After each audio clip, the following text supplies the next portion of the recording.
Hello, my name is Hamideh Karimi. I'm Master of Science graduated from Farabi Higher Education Institute from Iran. I did this research by collaboration of my tutor, Dr. Yashar Salamzadeh, PhD of Public Administration in Human Resources Management at Farabi Higher Education Institute from Iran. Title of our research is Developing a Model of Personal Energy Management for Creativity Improvement, Metaphoric Perspective. Due to fast ICT improvements, today's human faces an overload in information, relations, and opportunities. Never before have we had the kind of access to information we have today. As Mimi remarks, the very numbers of potential connections on the internet reveal at once a huge problem of information overload. How can we deal with thousands of documents on a given subject? How could we manage thousands of relationships? The answer is that we simply cannot, because we are just not built to perform such enormous work. Psychologists have shown that we can only deal with half a dozen chunks of information at the same time, and most people cannot keep track of more than 200 or 300 casual relationships. Performance can be improved with training and experience, but this takes time and effort. When information supply exceeds individual processing capacity, the overload leads to stress and poor decisions. As Akdenis mentioned in his book, it is not just productivity that drastically goes down. Our lives become a lot more sedentary since switching from one thing to the other rarely allows us enough time to do anything else. So no workouts, no exercises, not even time or energy for a simple stroll around the work desk. And this keeps getting worse as productivity decreases and we become burdened with a lack of time, stress beginning to pile up. Stress not only decreases our productivity even more, but it requires even more time to cope with. More information requires more work in order to be processed, and work begets more work. If you are just beginning to face this problem, be glad that you can still easily change a good deal of things in your routines. For those of us that have been exposed to it for a long time now, it will take a lot more determination. Because of rush we are usually in, most of us seem to have forgotten that there is a nature process, that there is a nature cycle, a nature order to things. As powerful as it is, the brain has its limits. For every little thing that is processed, there is a price, an amount of energy that it consumes. For every shift in attention, we lose energy too. For every gear that we switch, we grind the brain even further. This situation results in a desired or undesired energy loss, and subsequently, it results in a decrease in creativity and personal or organizational performance.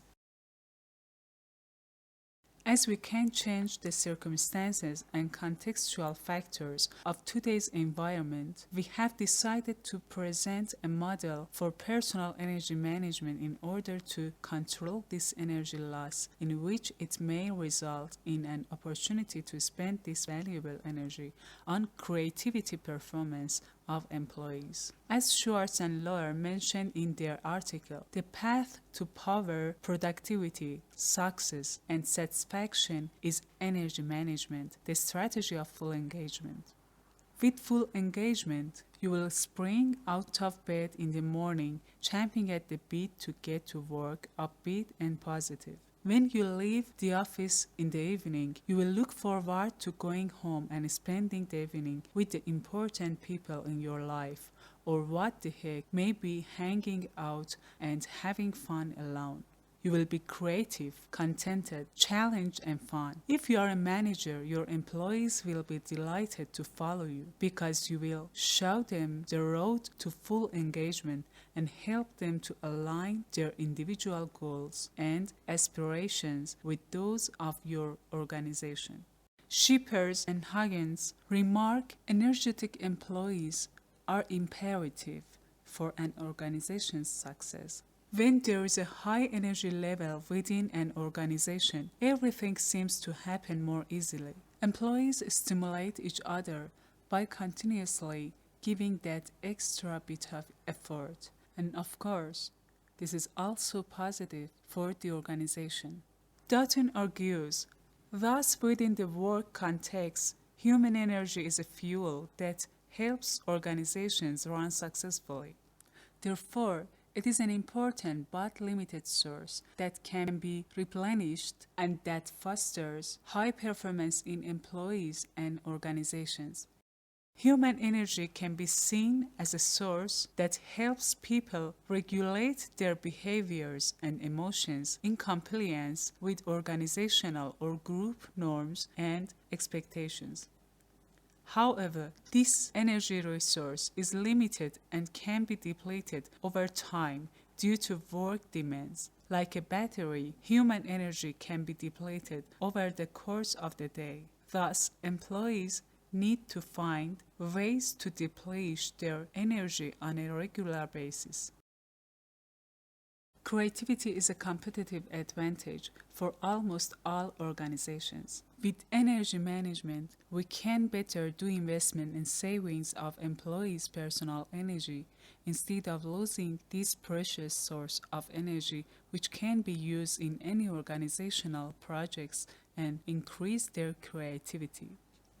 In our research, we use the direct creativity cycle, which is a synthesis model of creative thinking that combines the concepts behind the various models proposed over the last 80 years. Let's walk through it. Beginning at the 9th position on the circle, we live every day in the same world as everyone else, but creative thinking begins with careful observation of that world, coupled with thoughtful analysis of how things work and fail. These mental processes create a store of concepts in our memories. Using this store, we generate novel ideas to meet specific needs by actively searching for associations among concepts. These are many specific techniques that we can use to make these associations. For example, analogies branching out from a given concept, using a random word, classic brainstorming, and so on. The choice of technique is not so important. Making the effort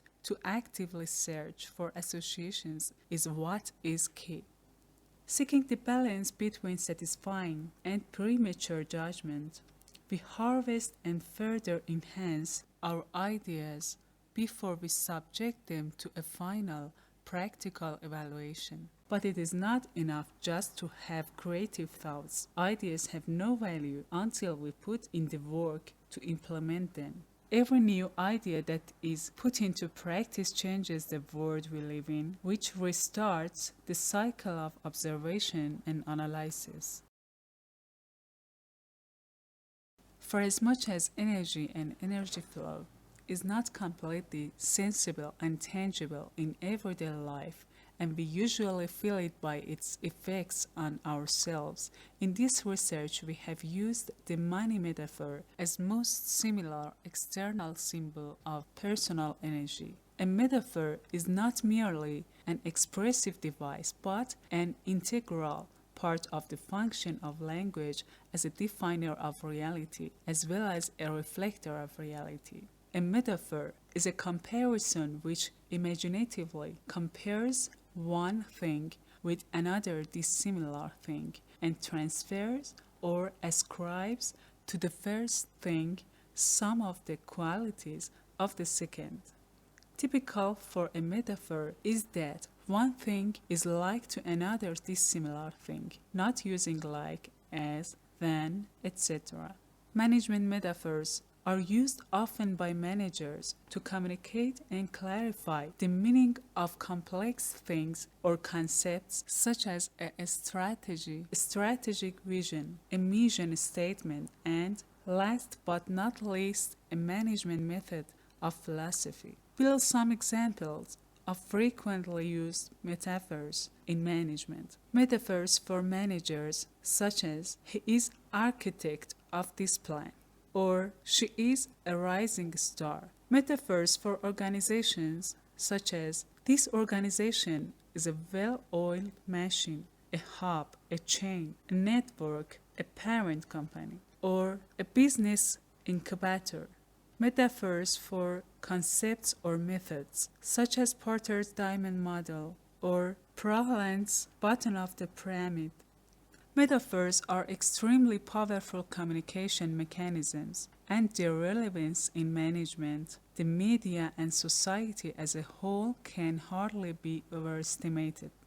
This can be both positive and negative. For example, if we need to change an organization, a carefully chosen metaphor can be a powerful change agent. But if the employees keep referring to the organization using an old metaphor, that old metaphor can be a strong barrier to change.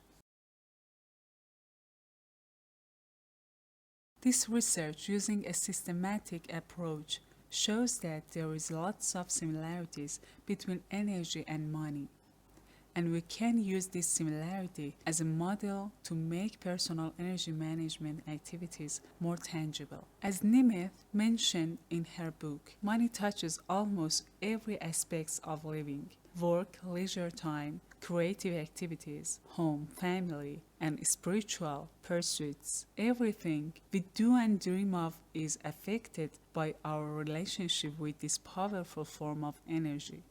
Lloyd remarks, money is like a man full of energy, a boiler full of steam, a tank full of gas oil, and full of power. Joseph Campbell said, money is congealed energy, and releasing it releases life's possibilities. We can hold money in our hands, touch it, feel it, and use it for any purpose we choose.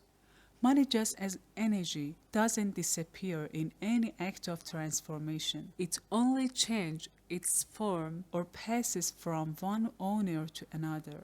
Energy can exist in a variety of bounded potential forms. This may be, for example, the potential energy of an elevated mass or chemical energy stored in oil, in foodstuffs, or in an electric battery. Under proper conditions, the potential energy of any form can be liberated and used for doing work. Money also can take various immovable forms. When transferred into such a form, money ceases to be real money but become values. Values are nothing else than potential money. Under appropriate conditions, value can be converted back into money. Energy is a conservable entity. Its quantity doesn't change in any transformation, whereas its quality is going down while energy dissipates, becomes distributed more evenly over a greater area in the environment, and thus its concentration diminishes. Such processes run spontaneously. This is a natural course of things.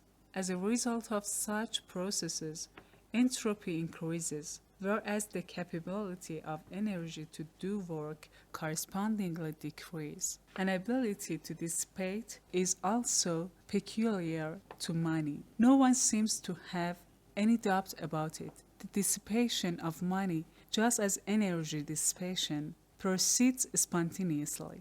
It does not require special efforts. On the contrary, certain efforts, at least volitional, are usually needed to prevent the dissipation of money. The dissipation of money doesn't mean its disappearance. Money does not vanish but only scatters and passes to other owners. Only human can recognize money as a form of energy, virtual yet convertible into other forms.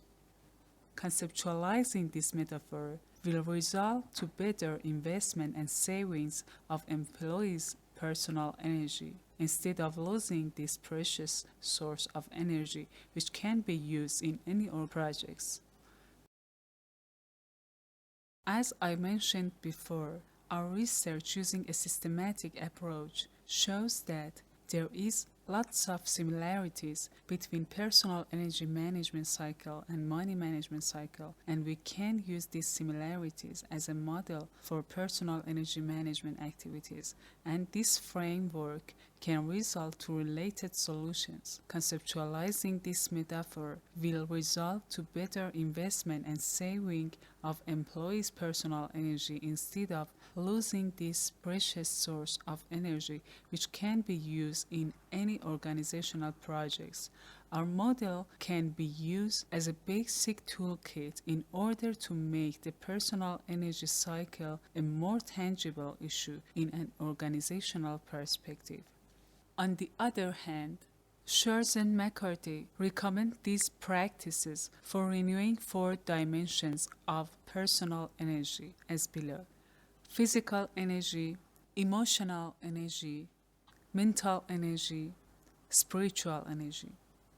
Howard mentioned in his article, money in itself is neither good nor bad. How we spend it and use it determines its rightness or wrongness. We make the ultimate decisions to waste, give, hoard, or spend it. Making the right decisions involves proper money management and an understanding of money. When we waste money or spend it foolishly, we waste our own energy or someone else's.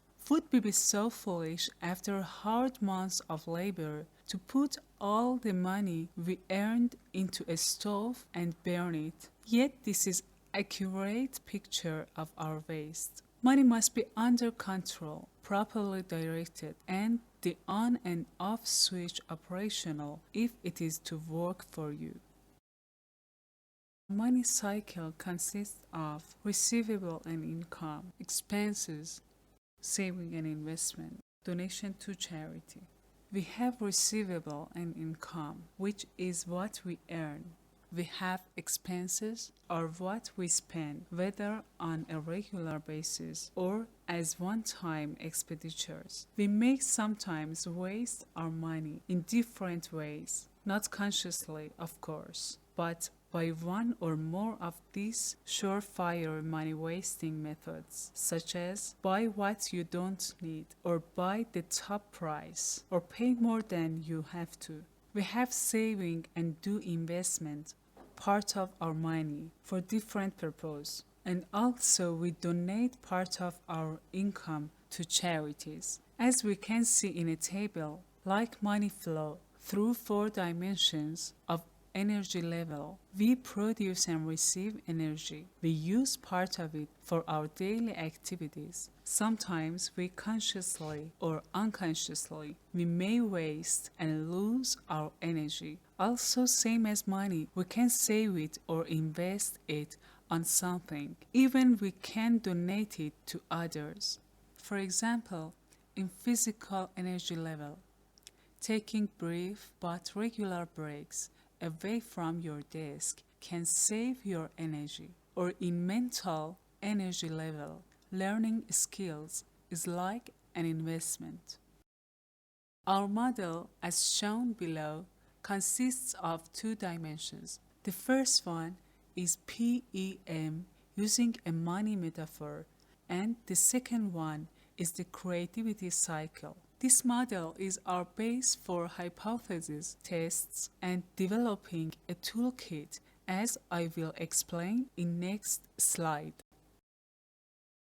Testing this model in different organizations in various maturity levels will result in a matrix that shows a complete view of organizations in different maturity levels about the correlation between creativity and personal energy management in them. With a comprehensive analysis on all correlations between subdimensions of our presented model, we can present a toolkit in order to manage all these links. This toolkit will help managers to know that investments in which dimension can result in a greater creativity and better personal energy management in employees and even themselves. On the other hand, we have planned to improve this research by developing more detailed structure for 6 dimensions of energy according to money metaphor, and it will even help us to present a more effective solution for organizations in different maturity levels. Thanks for your kind attention. Looking forward to having your valuable comments.